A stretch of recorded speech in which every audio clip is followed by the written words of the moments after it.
Am I audible or not?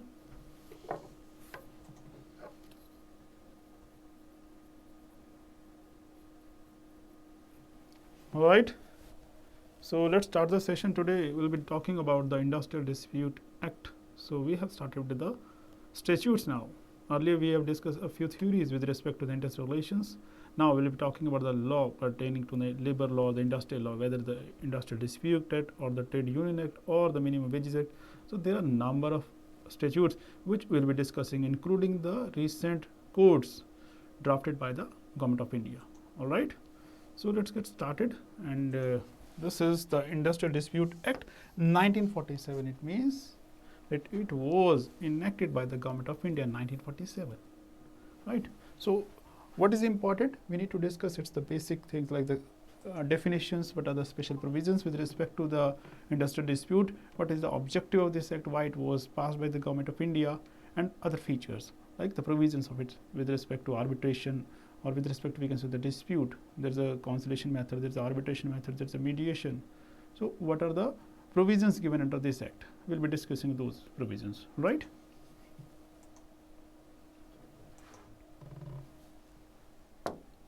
So first of all, what is this act? This act basically, it is dispute act.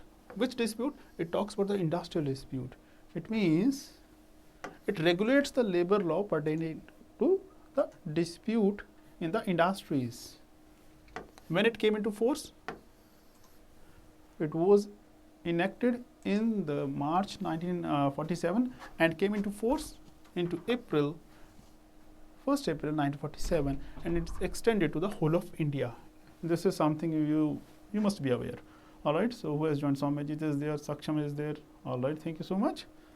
Let's continue. What is the scope? Obvious है. What is the object and scope? Simple है. What is covered in this act? Industries are covered. The laborers are covered. No third party is covered except this. So the aim is to maintain peace and harmony. Where? In the workplace, in the industry, because it is Industrial Dispute Act. So it deals with the any dispute arises in the industry or at the workplace, so that the harmony or the peace can be maintained.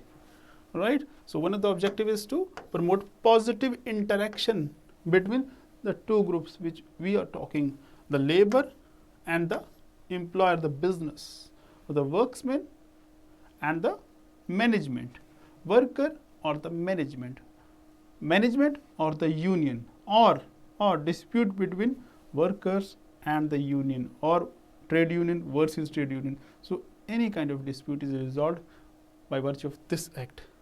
Then to establish a committee for resolving disputes, there are a number of things which have been devised as per this act. There is a work committee, there is a board court of inquiry, there is a labor court. So there are a number of things which are established just to resolve the issues, to address the dispute arising in the workplace. It prevents unapproved lockouts and strikes. Again, if there is friction between the employer and the employee, what will happen? It may result into strikes, because this is something we have discussed already in the collective bargaining. If the bargaining is not reaching to an agreement, then strike is the last resort. So how can we prevent strike?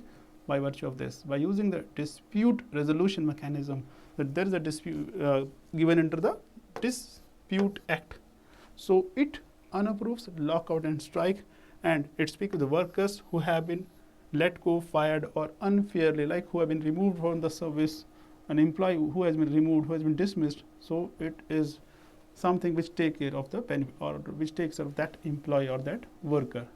So ultimate object is, what is the ultimate object?